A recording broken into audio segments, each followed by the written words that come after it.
ચાલો સ્વામિનારાયણ હરે સત્સંગી જીવન પ્રકરણ 5 અધ્યાય 40 તારીખ આજે 31 ઓગસ્ટ 2024 આ અધ્યાયને વિશે આપણે યતિના જે ભિક્ષા વિધિનો નિયમ એ જોઈ રહ્યા છે.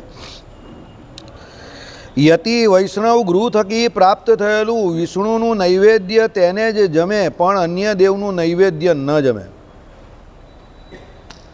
તે વળી અપોસાન વિધિપૂર્વક જમે, તે વળી સ્વાદુ કે અસ્વાદુ ભિક્ષા પ્રાપ્તને અમૃતવત માનીને જમે. એટલે કહેવાનો મતલબ એવું છે, અહીંયા યતિ જે છે તે બધા વૈષ્ણવ છે. વૈષ્ણવ એટલે કોણ? ભગવાન વિષ્ણુના શિષ્ય છે. તો ભગવાને જે કહ્યું એ પ્રમાણે કે ભાઈ અન્ય કોઈ પણ દેવ હોય, આ એટલા માટે લખેલું છે કે ભાઈ ઘણા સાત્વિક દેવ હોય, ઘણા રાજસી દેવ હોય, ઘણા તામસી દેવ પણ હોય. હવે જે તામસી દેવ જે છે, હવે એના જે ઉપાસક છે તે પણ તામસી હોય અને એના ઘરમાં એ પ્રમાણેનું અન્ન જે કંઈ છે તે કે વસ્તુ જે કંઈ છે તે પણ બધી એવી વપરાતી હોય. એટલે શું છે કે ભાઈ દેવતાની ઉપાસનામાં જે અન્યપણું થાય એને કારણે પેલાની બધી રીતે અન્યપણું થઈ જાય, જુદાપણું. એટલે ભગવાને કહું કે ભાઈ શું કહ્યું કે અન્ય દેવનું નૈવેદ્ય ન જમે. બરાબર. એટલે ભગવાને સ્પેશિયલ એક આપણે ત્યાં જગન્નાથપુરીવાળી પણ કલમ લખેલી છે કે જગન્નાથપુરીને વિશે જગન્નાથપુરીનો પ્રસાદ લેવાય. અત્યારે જ મારી વાત થઈ વિજયભાઈ જોડે. કેમ? જગન્નાથપુરીના પ્રસાદનો બહુ મહિમા છે અને એ ભગવાન સાક્ષાત પરબ્રહ્મ પુરુષોત્તમ નારાયણ જ છે.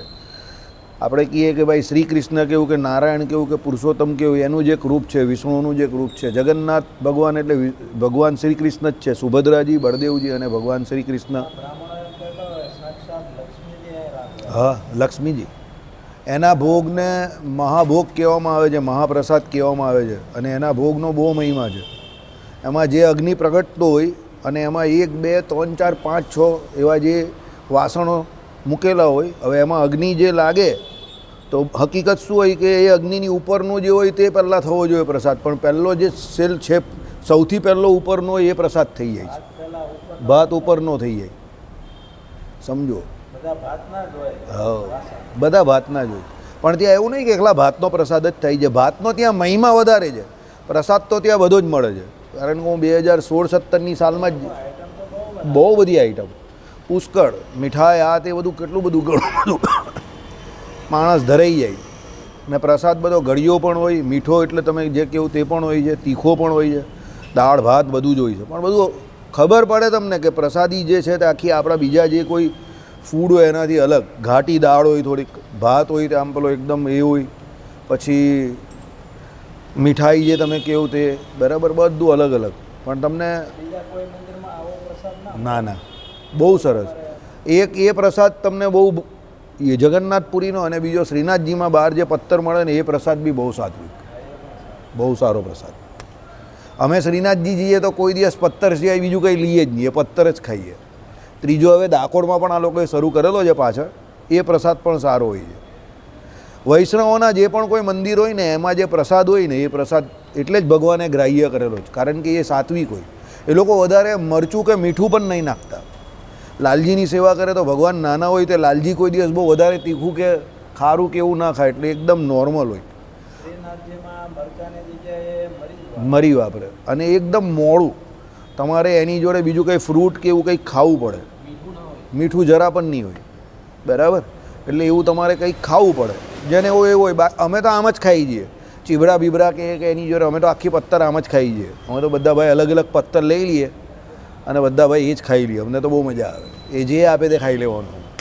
ભગવાનનો પ્રસાદ કાં મળે? કંઈ નહીં. મંડળ તરફથી એવો વિચાર કરેલો છે કે પહેલાં એક વખત ડાકોર અને પછી શ્રીનાથજીનો કાર્યક્રમ ગોઠવવાના છે. બરાબર. હવે થોડુંક બહાર જવાનું પણ કરીએ છીએ, જરા હેલ્થ વાઇઝ જરા ઓકે થઈએ એટલે કરીએ. બરાબર. ચાલો, દ્વારકાનો પણ કાર્યક્રમ રાખવાના છે. બરાબર. ઓકે. એટલે આમાં જે કહ્યું એ પ્રમાણે કે ભાઈ ભગવાનનું જ નૈવેદ્ય પણ વિષ્ણુ ભગવાનનું લેવું, બીજા જે તેનું આ પ્રમાણે ના પાડી કે ભાઈ નારાયણ જે છે ભગવાન તેનું સદા સાત્વિક હોય અને બીજું જોવાનું નહીં. અને આ મેં મારા અનુભવમાં જોયું છે. એટલે મંદિરોમાં તમે જાઓ તો મંદિરોની વસ્તુ ગ્રાહ્ય નથી હોતી. તમે આ બાજુ પશ્ચિમમાં જાઓ, પૂર્વમાં, નોર્ધન ઇસ્ટ આખો બેલ્ટ ખરો, એમાં તમે જાઓ તો મંદિરોની વસ્તુ ગ્રાહ્ય નથી હોતી. મંદિરોની બહાર બધા મરઘાના પીછા ને આ બધું લટકતું હોય છે. મેં જોયું છે. એટલે રાયપુર તમે જાઓ ને રાયપુરનું સ્ટેશન બહુ મોટું છે. રાયપુર તમે જાઓ અને દાબાદ પરથી જેવા સીધા અંદર એન્ટ્રી મારો એટલે બધે એવું. અસમમાં પણ ઘણી બધી જગ્યા પર એવું. કામાક્ષી દેવીનું મંદિર છે, પછી તમે અસમમાં જાઓ તો તમને જય સ્વામિનારાયણ. હવે છે મંદિર જ દેવી દેવતાનું જ છે, પણ આપણા માટે ગ્રાહ્ય કંઈ નહીં હોતું તાર. એટલે આ કલમ લખેલી છે, સમજો. તમે કહું કે આવું કેમ લખ્યું કે અન્ય દેવનું નહીં, પણ હવે જો મંદિરની જગ્યા પર ગયા પછી પણ જો એ વસ્તુ ગ્રાહ્ય નહીં હોય તો આ તો કોઈ બીજાનું ઘર છે, મંદિર પણ નથી, તો એનું કેવી રીતે ગ્રાહ્ય થાય એમ, બરાબર. અને આ મેં નજરે દીઠેલું જ એટલે તમને કહું. રિક્ષામાં હું બેઠો ને હું નીકળો ને, મારો જે મારી જોડે એક પાર્ટનર હતો, મને મેં કહું આ તો મંદિર સરસ છે, એ કે તમને લાયક નથી, પણ મને કંઈ જરા નજર રિક્ષા ઊભી રાખીને પેલાને કહું જો એમ કે નજર મારો બધું અંધાર્યું અંધાર્યું દેખાશે. હવે અંધાર્યું મને કહે કે અહીંયા બલી ચડાવે ને આ બધું થાય છે.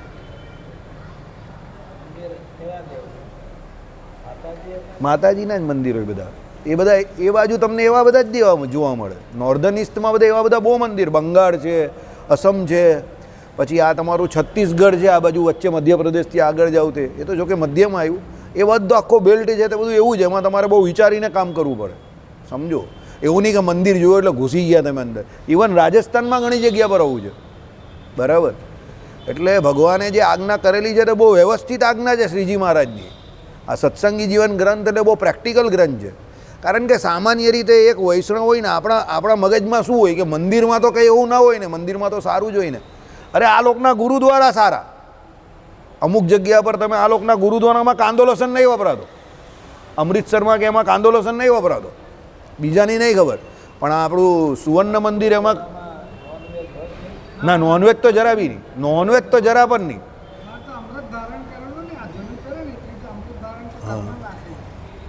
નોનવેજ તો જરા પણ નહીં. નોન વેજીટેરિયન જે પંજાબી લોકો છે તે તો લોકો છે, લોકો બગડી ગયા છે. બાકી આ આપણું ગુરુદ્વાર તો એકદમ પવિત્ર જગ્યા, સાત્વિક જગ્યા, એકદમ પૂર્ણ પવિત્ર જગ્યા. અને કરોડો અબજોપતિ માણસો ત્યાં સેવામાં આખો દિવસ સેવા કરતા હોય. હા, જોડા ચપ્પલની સેવા પણ કરે એકદમ. અને બ્રિલિયન્ટ જગ્યા. આપણા અમુક જગ્યા પર ખાવા કરતાં આ લોકોનું લંગરનું ખાવું સારું. ચોખ્ખા ઘીની વસ્તુ બધી ભાજી પ્યોર, એકદમ પ્યોર. શીરો બીરો તમે ખાધો હોય જરા પણ તો તમને શાંતિ થઈ જાય, આખો દી જવાબ આપે. હા, ચોખ્ખું ઘી, ચોખ્ખું ઘી. લંગર બહુ હું જોઈને, અરે ઇવન એ લોકો લંગર આપણા યાત્રાધામોમાં રાખે છે, આપણે કાશ્મીરમાં પણ રાખે છે, વૈષ્ણવ દેવીમાં રાખે છે, બદ્રીનાથ કેદારનાથમાં પેલું એક કેદારનાથની આગળ એક ગુરુદ્વાર બદ્રીનાથની આગળ છે, ત્યાં પણ એ લોકોનું લંગર હોય છે. અમરનાથમાં પણ હવે તો લંગર રાખે છે લોકો. હા, હેમકુંડ સાહેબ, બસ હેમકુંડ સાહેબ હમણાં મેં ટીવીમાં જ જોયેલું, એમાં બહુ મોટું લંગર છે ત્યાં, સમજો. તપશ્ચર્યા કરેલી ગુરુ ગોવિંદસિંહ. સારું છે આ લોકોનું, એ બાબતમાં બહુ સારું છે, ધર્મની બાબતમાં સારું છે. ને જે મોટા મોટા આપણા સનાતન ધર્મના સંતો ખરા ને, તે એ લોકોના આજે પણ બહુ વખાણ કરે છે એ બાબતમાં. ને રૂપિયા પૈસા પણ કંઈ નહીં માગે. સેવા તો એ લોકોનો સેવાનો ભાવ બહુ નિસ્વાર્થ છે. હા, અમૃતસરમાં ને એમાં મેં જોયું છે, બહુ સરસ. ને એ લોકો આગ્રહ કરે, આપણે ત્યાં ગયા હોય ને, સારા માણસ જાય ને તો એ લોકો આગ્રહ કરે. આ લોકોનો પ્રેમ બહુ જોરદાર પ્રેમ. આપણા જેવા માણસને, તિલક ચાંદલાવાળાને, સારા માણસને એવું તો એ લોકો આગ્રહ કરે કે આઈએ આપ આઈએ બેઠીએ यहाँ પર. બધાને શીરો તો એ લોકોના લંગરની ફેવરિટ વસ્તુ જે હોય ને તો શીરો, ચોખ્ખા ઘીનો શીરો, એટલે દરેકને ચાલે. શીરો એવો, અને દળિયામાં શીરો આપે, ધમકી ધમાધમ. પેલો એક શીરો ખાય એટલે અશોકભાઈ જેવા તો ખુશ થઈ જાય, દિલ ગાર્ડન થઈ જાય.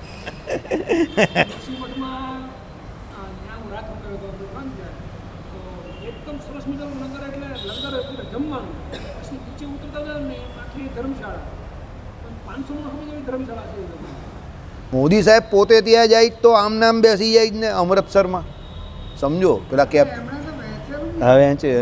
મોદી સાહેબ પણ બહુ માને છે, આ લોકોના પંથને બહુ માને, મોદી સાહેબ પણ બહુ માને ને. છે ને આમ એકચ્યુઅલી સનાતન પરંપરા જે છે ને, એમાં શીખ પરંપરાનો પણ સમન્વય થયેલો છે, આપણા શાસ્ત્રોમાં લખેલું છે.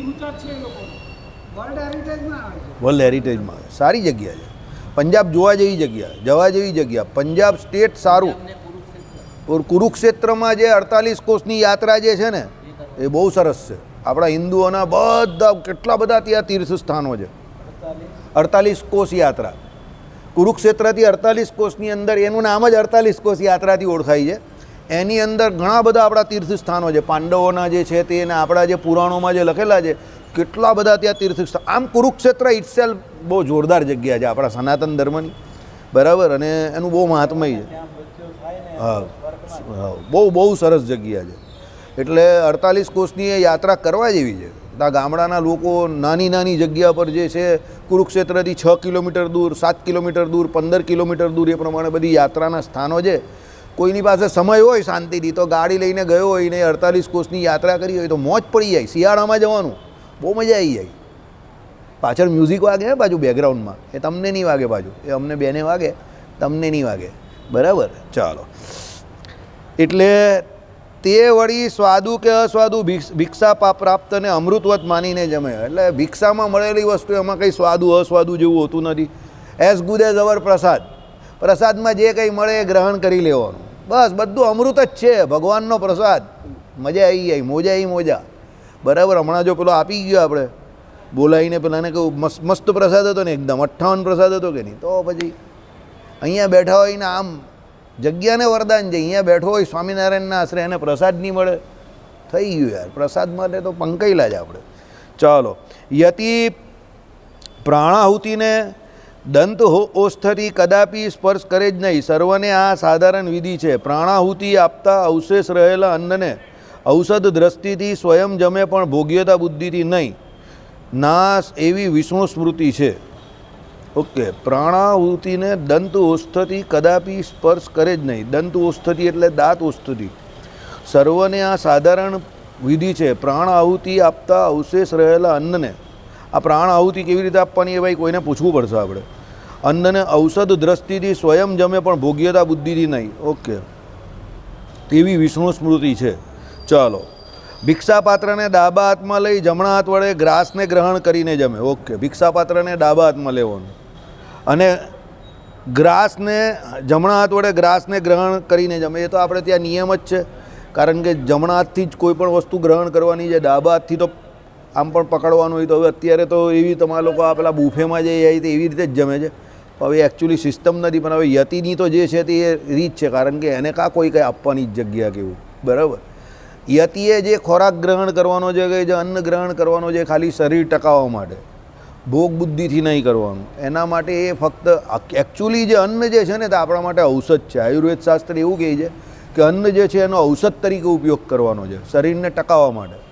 એટલે એમાં શું છે કે એ જે પણ કંઈ ગ્રહણ કરે તે એને હાથમાં લઈને આમ બસ ગ્રાસ આ પ્રમાણે લઈને ગ્રહણ કરવાનો છે, બરાબર. પેલો આમ શાંતિથી આપણી જેમ પેલો મજા લેતો ટીવી બીવી ચાલુ બાલુ કરે, હા હા હા, મસ્તીથી બેઠેલો હોય, અડધો 1 કલાક શાંતિથી પેલો જમવા બેસે, હા હા હા હા. ઘરવાળી પાછી પૂછે આ આપું, પેલું આપું, લાવ પેલું લાવ, અથાણું લાવ, પછી પેલો પાપડ લાવ, પેલું ઘરમાં પેલું પડેલું જે લાવ તે લાવ, એમ કરીને પેલો બેસે ને. એવી રીતે નહીં, બરાબર. એ તો આપણું સ્પેશિયલ ગુજરાતી ભાણું છે, સમજી ગયા. જેમ આ લોકોને મમ્મીઓ જમાડે ને એ પ્રમાણે.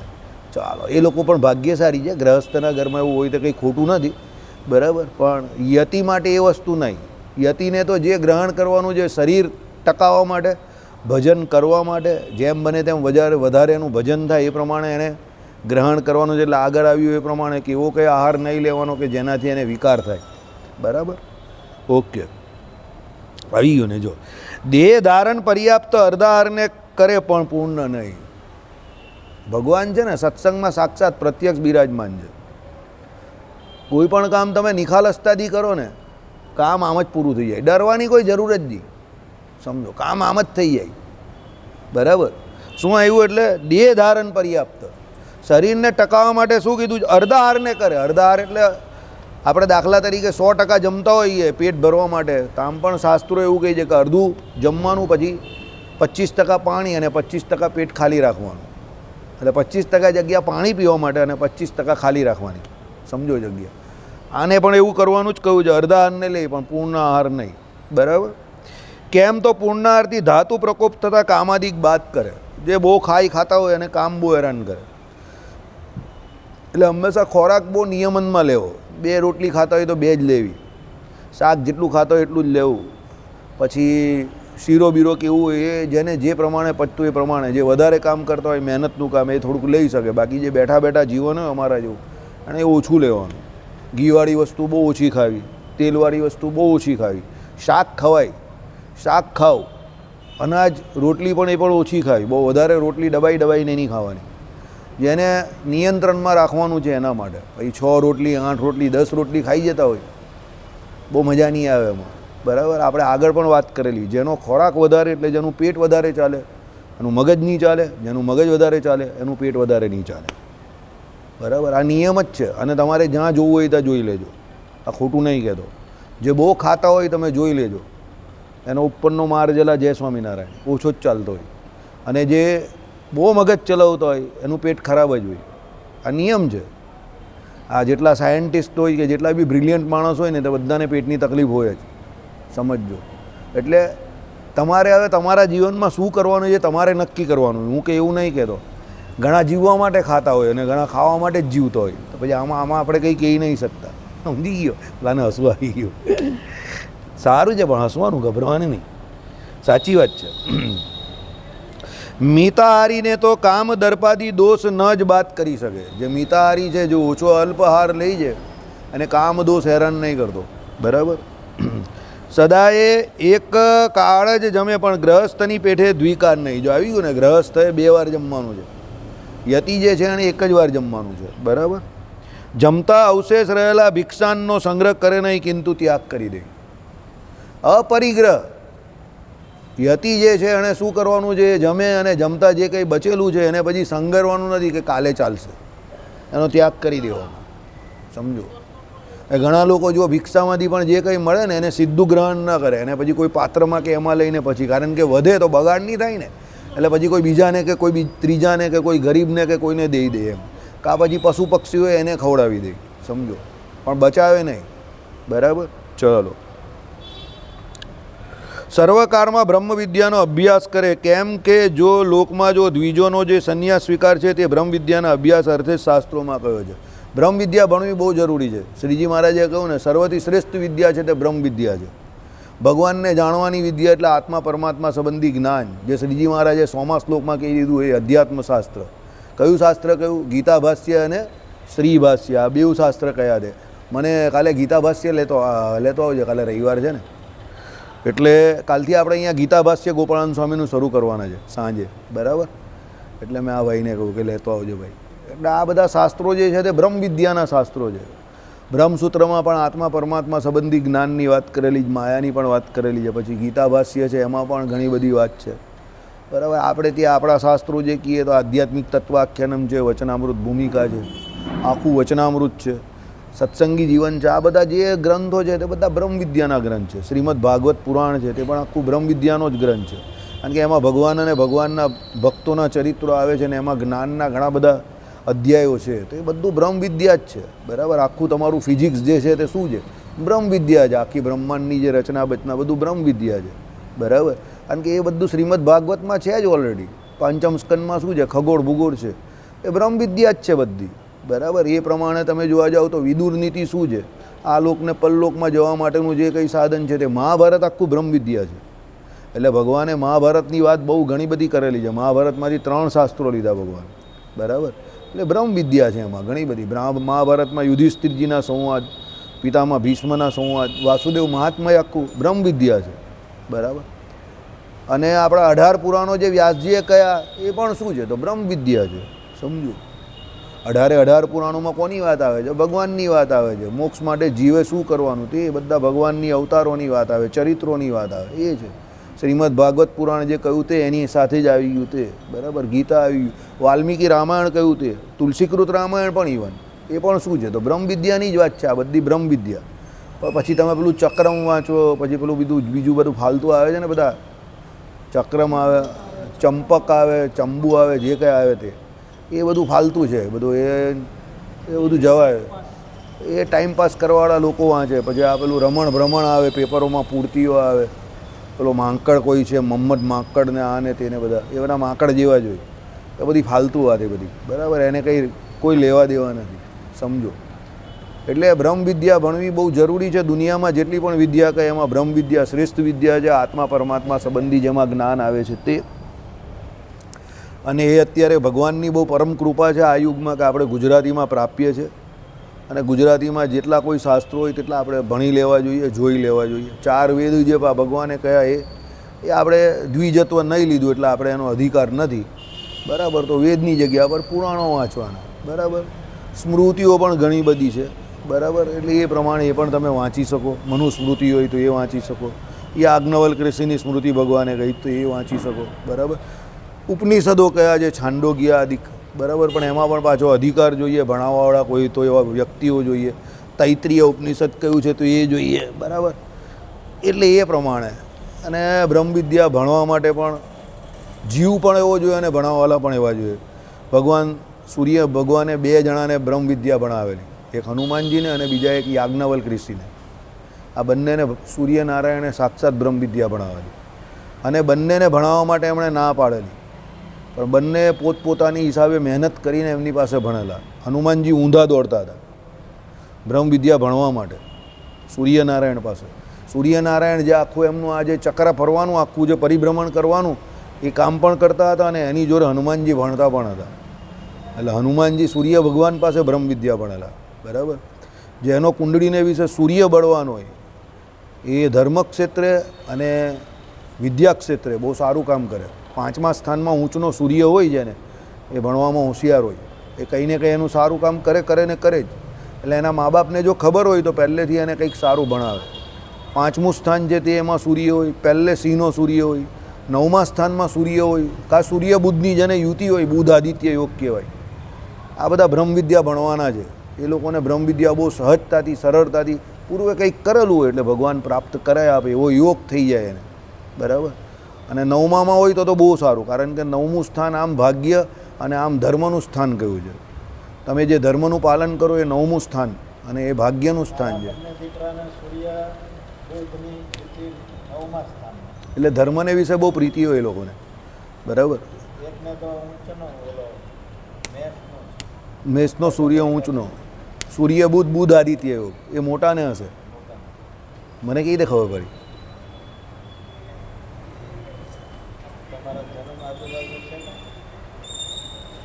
એને મેં જોયેલા નહીં એટલે મને ખબર પડી ગઈ. એના મોઢાની આભા જોઈને. એને અહીંયા સુધી વાર નથી, આટલું મોટું કપાળ છે એનું. હા ના, મેં તો એટલે એને બહુ યંગ હતા ત્યારે જોયેલા, મને ત્યારે જ થયેલું કે આનો સૂર્ય બહુ ઊંચનો હશે. મેષનો સૂર્ય એટલે તો મેં કહ્યું એને હોશિયાર. એટલે 9મું સ્થાન ધર્મમાં પ્રીતિ માટે, શ્રદ્ધા માટે બહુ જરૂરી છે. આ ભાગ્ય જે કહીએ આપણે, જો જે વિમુખ હોય એના માટે એ ભાગ્યનું સ્થાન છે, પણ જે ધાર્મિક વ્યક્તિ છે મુમુક્ષુ એના માટે એ ધર્મનું સ્થાન છે. એટલે એ મીનનો પેલો કેવો મીનાર્ક અને ધનાર્ક, એટલે બહુ એટલો કામનો નહીં, બરાબર. પણ મેષનો સૂર્ય બહુ સારો, બહુ ઊંચનો સૂર્ય, એટલે જે બહાર ગયા એ ભાઈ એમ ભામ છે ને એ મેષના સૂર્યને કારણે. ચાલો, એટલે એ લોકોને મેડિકલ લાઈન જોડે બહુ સારું ભાવે. તમારી કૃષ્ણાને બી સૂર્ય સારો આવે. તુલાનો છે. કઈ રાશિનો છે? કયા સ્થાનમાં? એને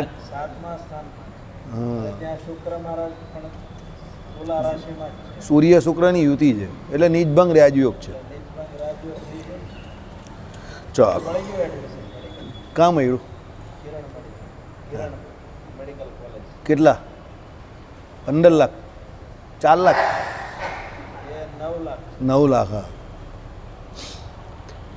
ઓકે. એટલે આ પ્રમાણે એમ કહી કે શું કહું, મિતાહારી થયા અને બ્રહ્મવિદ્યાનો અભ્યાસ કરીએ આપણે જોયું, બરાબર. આ બ્રહ્મવિદ્યાનો અધિકાર દરેકને છે. જેમ મોક્ષ કરવાનો અધિકાર દરેક જીવને છે એમ બ્રહ્મવિદ્યાનો અધિકાર દરેકને છે. હા, કયા શાસ્ત્રોથી એ બ્રહ્મવિદ્યા ભણે છે એ શાસ્ત્રો ભણવામાં અધિકાર ભેદ છે, સમજો. પણ હવે દાખલા તરીકે મહાભારતની કથા ચાલતી હોય તો એમાં બધાને અધિકાર, ભાગવતજીની કથા ચાલતી હોય એમાં બધાને અધિકાર, રામાયણજીની કથા ચાલતી હોય તો એમાં બધાને અધિકાર, સમજો. કોઈ પણ સાંભળી શકે, એવું નથી કે ભાઈ કોઈને અધિકાર નથી, દરેક વ્યક્તિ સાંભળી શકે. અને કોઈ પણ ભાષામાં હોય, જે ભાષામાં રિજનલ હોય તો રિજનલ, પણ બ્રહ્મ વિદ્યા એટલે તમારે પરમાત્મા તત્વને, બ્રહ્મ તત્વને ઓળખવાનું છે. બરાબર. જો આ મેડિકલ સાયન્સીસ જે ઇંગ્લિશ મીડિયમમાં આવે છે એની જગ્યા પર રિજનલ લેંગ્વેજમાં આવે તો છોકરા આનાથી વધારે બ્રિલિયન્ટ થઈ જાય. કારણ કે પેલાના 6 મહિનાને વર્ષ જે હોય ને તે તો પેલું ગુજરાતી ઇંગ્લિશ એમાં જ નીકળી જાય. પણ ગુજરાતીમાં અને ગુજરાતીમાં જ હોય તો બહુ ફરક પડે. સમજો, એ લોકો કોશિશ કરી રહેલા છે હવે રિજનલમાં, પણ હજુ કામ ચાલે છે, હજુ તો ઘણો સમય નીકળી જાય એટલે બહુ અઘરું પડે. અઘરું પડે.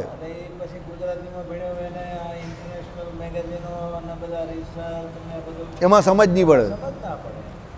બાકી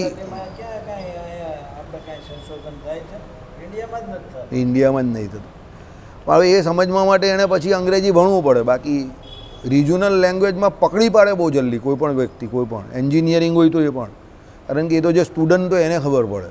સમજો, જે ભણવા ગયો હોય એને ખબર પડે. બરાબર. કારણ કે ભાષાનું જો બેરિયર છે ને એ બહુ મોટું છે. લેંગ્વેજ બેરિયર બહુ મોટું છે. હા,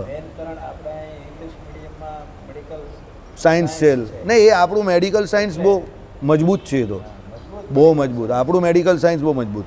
આપણો છોકરો બધે જ છે. ચાલો, એટલે આપણે અહીંયા કહ્યું એ પ્રમાણે બ્રહ્મ વિદ્યા ભણવાની છે. બરાબર. બ્રહ્મ વિદ્યા ભણવાની એ પણ કેવું પોતાના મોક્ષ માટે ભણવાની છે. અને બ્રહ્મ વિદ્યા ભણીને પછી એનો ઉપયોગ જે કરવાનો છે તે કોના માટે કરવાનો છે? તો બીજાને ભણાવવા માટે કરવાનો છે અને પોતાના મોક્ષ માટે કરવાનો છે. માનપાન માટે નથી કરવાનો. પંડિત લોકો પેટ ભરવા માટે ઘણા બધા કરે છે. સાઉથમાં ઘણા બધા એવા પંડિતો હોય છે. ઉપર તમે નોર્થમાં જોવા જાઓ તો ગંગા કિનારે પણ એવા તમને ઘણા બધા મળશે. બધું મોઢે બોલતા હશે, ધડાધડ ધડાધડ, પણ એ બધું પેટ્યું રડવા માટે. બરાબર. ઘણી જગ્યા પર ઘણા એવા કર્મકાંડી પણ તમને મળી જાય. આમ થઈ કરશો તો આમ થઈ જશે, આમ કરશો તો આમ થઈ જશે. બરાબર. એમ કરીને બધું પેટ્યું રડવા માટે કરતા હોય. પણ એ બધી વિદ્યા ભણેલી છે તે નકામી છે. સમજો, બ્રહ્મ વિદ્યા જે છે તે તમને પોતાને કામમાં આવવી જોઈએ તો તમારો મોક્ષ કરવા માટે. બરાબર. એવું નહીં કે પછી બીજાને તમારે એકદમ પેલા કેવા કે ઇમ્પ્રેસ કરવા માટે કે અવાક કરી દેવા માટે કે એના માટે બ્રહ્મ વિદ્યા નથી. અને યાદ રાખજો, જે વ્યક્તિ બ્રહ્મ વિદ્યા ભણે ને એનામાં નરમાશ આવવી જોઈએ, વિવેક આવવો જોઈએ. જો બ્રહ્મ વિદ્યા ભણીને એનામાં નરમાશ કે વિવેક ન આવે અને વાતે વાતે બાहीं ચડાવતો હોય તો અભી દિલ્હી બહુ દૂર છે. વિદ્યાનું નામ જ વિવેક છે. કોઈ પણ વિદ્યા હોય, જે વિદ્યા દદાતી વિનય. જો વિદ્યા ભણ્યો હોય ને એનામાં વિનય નહીં હોય ને આખા ગામ જોડે વાતે વાતે બાहीं ચડાવતો હોય દીપકની જેમ, બરાબર, તો પછી એ બાहीं ચડાવેલી કંઈ કામ નહીં. દીપક હમણાં બાहीं ચડાવતો હતો, એને ગરમી લાગે છે એટલે. તો એ વિદ્યા કંઈ બહુ ઠીક, એટલે એને ભગવાન તરફ કે પરમાત્માને રાજી કરવા માટે બ્રહ્મ વિદ્યા ભણેલી હોય તો એ કામ નહીં. બાકી એ દાદાગીરી કરવી કે આને પછાડવો ને પેલાને પછાડવો ને આને તે, એમાં બહુ મજા નથી. એ બધું બહુ શોર્ટ ટર્મ છે, લોંગ ટર્મ નથી. એ હજુ ઉતરું નથી અંદર. જેને અંદર ઉતરી જાય ને એ તો નિત્યાનંદ સ્વામીને એની જેમ શાંતિથી બેઠો બેઠો ભજન કરે. મહારાજની આજ્ઞાથી નિત્યાનંદ સ્વામી સભાઓ કરવા જતા હતા, મુક્તાનંદ સ્વામી પણ જતા હતા, પણ મહારાજની આજ્ઞાથી જતા હતા. મન ભાવે એમ નહીં કરતા હતા. સમજો, બરાબર. એટલે અત્યારે જે સમય ચાલી રહેલો જે પ્રમાણે તમે જોવા જાઓ તો કોઈ એકબીજાનું ખંડન મંડન નથી કરી રહ્યા. આપણે પણ એ પ્રમાણે વર્તવું જોઈએ. બરાબર. લડાઈ ઝઘડો કરવો નહીં, શાંતિથી ભગવાનનું ભજન થાય એ પ્રમાણે રહેવું જોઈએ. ચાલો, યતિ આપત્તિ આવ્યા વિના કિંચિત પણ પાથે એટલે ભાથુને ન જ ગ્રહણ કરે. ભાથું પેલા આપે ને પહેલાંના સમયમાં, ભાઈ તું અહીંયા જાય તો આ ભાથું ખાઈ જાય, એ હવે ગ્રહસ્થ માટે જરૂરી છે. પણ યતિને એવું કંઈ ભાથું બાંધીને કશે જવાનું નથી. એને તો જ્યાં જાય હરી ઈચ્છાથી જે મળે તે ઠીક, પણ એવું નહીં કે હવે અહીંયાથી 10-20 કિલોમીટર દૂર જવાનું છે તો અહીંયાથી ભાથું બાંધીને જાય. ત્યાં આઈડિયા આવી ગયો. આપણે તો એવું કરીએ કે ભાઈ પેલા થેપલા હોય તો થેપલા લઈ જઈએ, આ બધું લઈ જઈએ, પણ એ યતિને એવું કરવાનું નથી. બરાબર. આપત્તિમાં કરે તો વાત અલગ છે. આપત્તિમાં પણ એકવાર ભોજનની પર્યાપ્તિ થાય એટલું જ પાથે અન્ન ગ્રહણ કરે, પણ તેથી અધિક નહીં. આપત્તિમાં એટલે એનું શરીર બગડી ગયું હોય અને કોઈ એને જબરજસ્તી કંઈ યાત્રામાં કેવું લઈ જતું હોય, હવે ત્યાં એને માંગી શકાય એવી કોઈ કેપેસિટી નહીં હોય, તો એક સમય પેલું ભોજન થાય એટલું એને લઈ જવાનું એમ. બરાબર. બીજી વખત નહીં. સમજો, એટલે આમાં કહેવા શું માંગે છે કે જે યતિ જે છે એણે સામાન્ય રીતે એના શરીરની સાર સંભાળ કે અહંકાર આવે એવું કામ નહીં કરવાનું. એને દેહ ટકાવવા પૂરતું જ અન્ન ગ્રહણ કરવાનું છે ને ભગવાનનું ભજન જ કરવાનું છે. આમ સામાન્ય રીતે આ નિયમ દરેક માટે છે. દરેક જીવે મનુષ્ય જન્મ મળ્યો તો ભગવાનનું ભજન કરવાનું છે, બીજુંમાં માથાકૂટ કરવાની નથી. તમે જે વ્યવહાર કરો છો, સમજો કે વ્યવહારમાં તમે દાખલા તરીકે જે કંઈ શીખો છો કે જેના દ્વારા તમારા શરીરનું પાલન પોષણ કરવા માટે જે શીખો છો, એ પાલન પોષણ કરવા માટે એ કેમ કે એના દ્વારા તમે તમારા મોક્ષના માર્ગમાં શાંતિથી ચાલી શકો. હવે અત્યારે તો એવું થઈ ગયું, પ્રમુખપણે શરીરના સુખ પાછળ બધા ભોગી થઈ ગયા બધા, બરાબર. એટલે એવું કંઈ છે નહીં. અમારા પેલા પિયુષભાઈ પટેલ છે ને, NITમાં પ્રોફેસર, હવે ત્યાંના સ્ટુડન્ટને એ કહેવા માંગી આ કોલેજમાં પહેલાં લેક્ચરમાં જ કે બીજા લેક્ચરમાં જ કહી દે કે જો ભાઈ તમે આ ભણો છો, તમારું ભાગ્ય છે, અને આ મેથેડોલોજી છે કે મેથોડોલોજી શું છે કે આ ભણીને તમને એ તમારી આજીવિકાનું સાધન બનશે. પણ તમે એવું જરા પણ નહીં માનતા કે તમે ભણો છો એટલે જ તમે આજીવિકા કમાશો. આમ એકચ્યુઅલી આજીવિકાને ભણતર જોડે કોઈ લેવા દેવા નથી. અમે એવા અમારા જીવનમાં ઘણા બધા ડૉક્ટર જોયા છે કે જે બહુ ઇન્ટેલિજન્ટ હોય પણ એનું દવાખાનું નહીં ચાલતું હોય, અને એવા પણ બહુ જોયા છે કે જે ઉપરથી નીચે સુધી દવા ભરીને લખી દે પણ એનું દવાખાનું બહુ ચાલતું હોય. સમજી ગયા? એટલે કહેવાનું તાત્પર્ય શું હોય, પ્રેક્ટિસ ચાલે કે પૈસા ધન આવે એના માટે એ ઇન્ટેલિજન્ટ છે એ નહીં જરૂરી, એ ભાગ્યની વાત છે. સમજ્યા? એટલે તમે જે ભણો છો એક રીત છે, પ્રણાલિકા છે કે ભાઈ તમે એના માટે એવું ભણો છો કે એના દ્વારા તમને વિદ્યા પ્રાપ્ત થાય અને એ વિદ્યા દ્વારા તમે ધન ઉપાર્જન કરી શકો. એ આવડત છે, સ્કિલ છે તમારી. પણ એનો મતલબ એવો નથી કે તમે ભણો છો એટલે જ પૈસા કમાશો કે એના દ્વારા જ પૈસા. ઘણાનું એવું નહીં હોતું, ભણે કંઈ ને પૈસા કંઈ બીજી લાઈનમાં જ કમાતો હોય. સમજો? એટલે કહેવાનું તાત્પર્ય શું છે, એનો કોઈ મનમેળ નથી, બરાબર. એ કોઈ એવી મેળવાળી વસ્તુ નથી કે તમે આ ભણશો તો આમાં જ કમાશો કે આ કરશો તો એમાં જ કમાશો, કે તમે આ પહેલી વખત શરૂ કર્યું ને એમાં જ તમે સફળ થઈ જાઓ. ઘણા લોકો 10 કામ કરે તે 10 કામ એના બગડેલા હોય અને પછી શાંતિથી ઘરે બેઠેલો હોય 2-5 વર્ષને કોઈ આવીને લઈ જાય ને પછી જે ધંધો ચાલે તે જોરમાં ચાલુ થઈ જાય. તમે જ પેલા વિજયભાઈ કાલે કોઈની વાત નહીં કરતા હતા, હીરાવાળો પેલો, એ ગાંડીઓ તો સૌથી ઓછું. વિજયભાઈ કાલે જ બોલ્યા, 3 પાર્ટનર હતા, અમે એક આવું બેસી રહેતો હતો તો પેલા બેને એમ કે આપણે મહેનત કરીએ જ ને આ કંઈ કરતો નથી, તેને છૂટો કરી નાખ્યો. હવે એ લોકોને ખબર નહીં કે એના કિસ્મતથી જ ચાલતું હતું. હવે એને છૂટો કર્યો, પછી પેલો તો નિરાંતે બેઠેલો હતો મુંબઈમાં ને કોઈ એને આવીને ઉચકી ગયો એના જેવો. તો અત્યારે કેટલા 1000 કરોડની કંપની બનાવી દીધી. બોમ્બેમાં એના 50-60 ફ્લેટ છે. હવે એ બેસી રહેતો હતો શાંતિથી ને પેલા બે મહેનત કરતા હતા. એને એવું હતું છગન ભુજબલે કે આપણે મહેનતથી જ ચાલે છે, પણ આની કિસ્મતથી ચાલતું હતું. તમને ખબર હોય, ઘરમાં એક ગાંડો હોય ઘણાના, અમે તમને બહુ ઓછાને ખબર હોય, આ ગામના લોકો એને અમારા ઓરિજિનલ સુરતમાં એવું હોય, ગાંડો હોય ને એને રોજ સવારે દુકાન બોલાવે. તમે કહો ગાંડાને કેમ દુકાન બોલાવે? અને એ ગાંડાને છે ને દુકાનમાં ગલ્લે બેસાડે, પછી પહેલાં 2 ગ્રાહક જે હોય ને એના જે પૈસા હોય તે ગાંડા પાસે કપાવડાવે ને કે આવી રીતે આપ પાછા, અને પછી એ ગાંડાને પાછો વાહનમાં એના ઘરે મોકલી દે.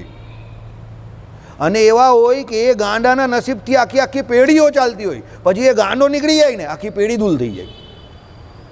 મેં જોયેલું છે, નજરે જોયું છે મેં. સમજો? બોની, હા, એના ઘરનો જ ગાંડો હોય. પણ એ હા એ એના ઘરનો જ ગાંડો હોય અને એને કોઈએ કહ્યું હોય, કોઈની પાસે ગયા હોય ને કે આ ગાંડાના નસીબે તમારી આખી પેઢી ચાલે છે અત્યારે, કોઈ મહારાજ બારાજે કોઈએ, એટલે આને રોજ તમારે દુકાને લઈ જવાનું એમ. તો એને વ્યવસ્થિત નવા કપડાં પહેરાવીને લઈ જાય. પછી તમે એને ઘરે જોવો તો તમને લાગે પણ નહીં કે આ પેલો દુકાને આવેલો એ જ ગાંડો છે. ઘરે તો પછી એ મશીનરીમાં કામ કરતો એવો જ ફરતો હોય પાછો દુકાન હાલતમાં. પણ એને રોજ લઈ જાય. સમજો? અને પછી એ જેવો જાય શરીર છોડીને પછી આખી પેઢીઓ બંધ થઈ જાય. એ જોયું છે મેં, નજર સમક્ષ જોયું છે. સમજો? બરાબર. હવે એ ગાંડાને તો કંઈ બુદ્ધિ નથી. તમે એમ કહો તો ગાંડો છે, એને કાં બુદ્ધિ છે? તો એના ભાગ્યથી આખી પેઢી ચાલતી હોય, નસીબ એનું ચાલતું હોય. સમજ્યા? એટલે તમારી આવડત કે તમારી હોશિયારીને તમારી સફળતાની ચાવી નહીં સમજતા, કે તમારી હોશિયારીથી જ તમે પૈસા કમાશો એવું પણ ન સમજતા. અને તમે પૈસા કમાઈ ગયા તો તમે બહુ હોશિયાર છો એવું જરા પણ ન સમજતા. અને તમે કદાચ સફળ ન થયા તો એવી રીતે ડિપ્રેશનમાં પણ નહીં આવી જતા કે હું ગગો છું કે હું હોશિયાર નથી. તમારી સફળતાને તમારી હોશિયારી જોડે કોઈ લેવા દેવા નથી.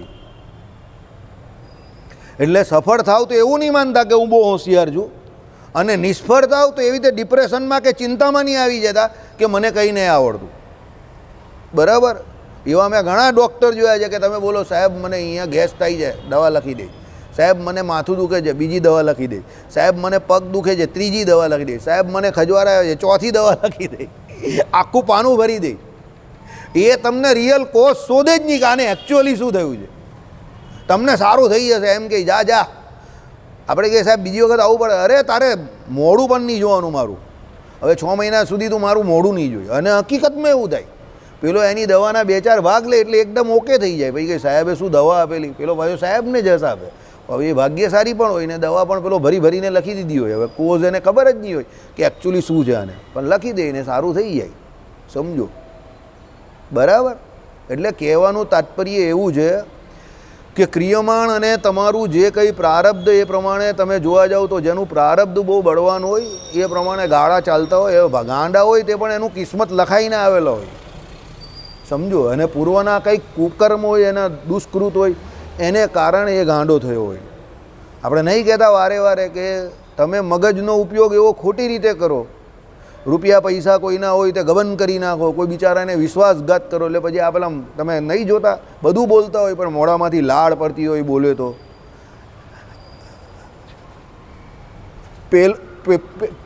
પેલું જરા આપી દેજે નહીં એમ કરીને આપીને પેલા વચ્ચે 1 કિલોમીટરનો બ્રેક આવે. તમે કહેતા કે 1 કિલોમીટર વચ્ચે કાં ચાલ્યો ગયેલો, પણ એ એટલે કે એને પૂર્વજન્મમાં એની જીભ અને મગજનો દુરુપયોગ કરેલો હોય, ખોટી સાક્ષી આપેલી હોય, બહુ જુઠ્ઠું બોલીને ઇધર કા ઉધર ઉધર કા ઇધર કરેલું હોય. એટલે મગજનો દુરુપયોગ કરીને લોકોને હેરાન કરેલો હોય ને, એટલે ભગવાને જીભ ને મગજ બંને જગ્યા પર છે ને બંને સ્ટેશન પર બ્રેક લાગી જાય. એ તમે જો આમ અટકી જતા હોય. સમજી ગયા? એટલે દંડો લઈને મારવા નહીં આવતા ભગવાન, યાદ રાખજો.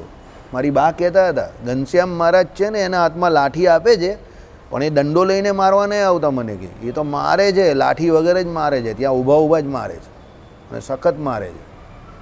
સમજી ગયા? એટલે બહુ હોશિયારી એવી રીતે ન મારવી કે બીજાને દબાવી દઈએ, ગરીબને દુઃખી કરીએ, કોઈને ડરાવીએ. મહારાજે શું કહ્યું? ભગવાનનો ભક્ત કોણ તો કોઈથી ડરે નહીં ને કોઈને ડરાવે નહીં. બરાબર? એટલે હું તમને વારે વારે કહું છું કે હું કંઈ પૂછું તો ડરવાની કોઈ જરૂર નહીં.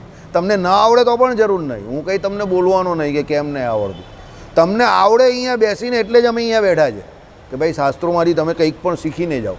પણ એમાં ડરવાની કોઈ જરૂર નહીં. ડરવાનું શું કામ? સમજો? ડરવાનું કોનાથી? આપણે આપણા પાપ કર્મથી ડરવાનું છે. સમજો?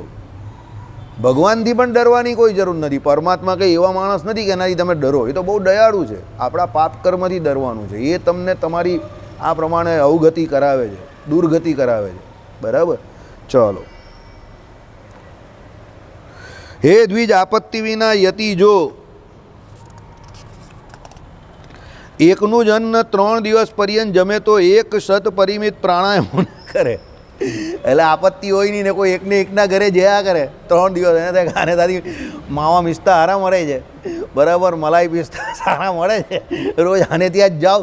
બરાબર? આ બાજુવાળાને ત્યાં જઈએ જ એ તો હાલો હુકો રોટલો આપે છે, આ કોઈ સુરતી લાલો હારો લાગે જ. રોજ આપણે મહાત્મા એ કરીને કંઈ ઘી બીની વસ્તુ આપે છે, મલાઈ માર્કે, આને ત્યાં જ રોજ જાઓ. બરાબર? એ પેલી વાર્તા હોય ને, એક બાજુ સુરતીનું ઘર હોય ને એક બાજુ કોઈ મહેસાણાવાળાનું ઘર હોય. પેલો સુરતીને ત્યાં રસોઈ જમે તો એનું મોડું તો મસ્ત થઈ જાય, પછી પેલા મહેસાણાવાળાને ત્યાં જાય તો બધી હુકી હુકી વસ્તુ મારે મોડું છો લઈ જાય, એ જાય જ નહીં પછી એને ત્યાં. બરાબર? તો એવું નહીં. બરાબર? એટલે એકને એક ઘરમાં 3 દિવસ નહીં જવાનું. ભાઈ પેલો મલાઈ પિસ્તાવાળી રબડી આપે જોરદાર, મલાઈ માર્કે તો મજા આવી ગયા, અને ત્યાં તો જવા જેવું છે. એટલે આમાં લખ્યું એ પ્રમાણે શું કહ્યું? 1 શત પરિમિત પ્રાણાયામ કરવાના છે. પ્રાણાયામથી શું થાય? એનું શુદ્ધિકરણ થાય. બીજું પ્રાણાયામ કરવાનું શું છે? એનું મન જે છે તે નિયંત્રણમાં આવે. એટલે એને એવો અંદરથી જે એ થાય કે ભાઈ આને ત્યાં 3 વખત જમી લીધું, હવે એને ત્યાં ના જવાનું. આસક્તિ છે ને એ જમવાને વિશે. એટલે જે યતિ તો આપત્તિ વિના પ્રમાદથી જો બીજી વાર જમે તો તપ્ત કૃચ્છ વ્રત કરવા વડે તે યતિ તે દોષમાંથી મુક્ત થાય. બીજી વાર જમવા જાય બરાબર પ્રમાદથી આળસે કરીને કે ચાલ હવે બીજે નહીં જવું આને ત્યાં ચાલ્યા જઈએ તો તપ્ત કૃચ્છ વ્રત કરવું પડે ને. સમજી ગયા? અમિતનો પાર્ટનર બની જાય બરાબર. ચાંદ્રાયણ ને બધું અમિત લોકો કરે છે ને એટલે અમિતની પાસે જવું પડે. ચાલ તો ભાઈ આ જરા તપ્ત કૃચ્છ કરવાનું છે, જરા મને રેફરન્સ આપી દેજે તો આમાં શું શું કરવાનું જ તે બરાબર.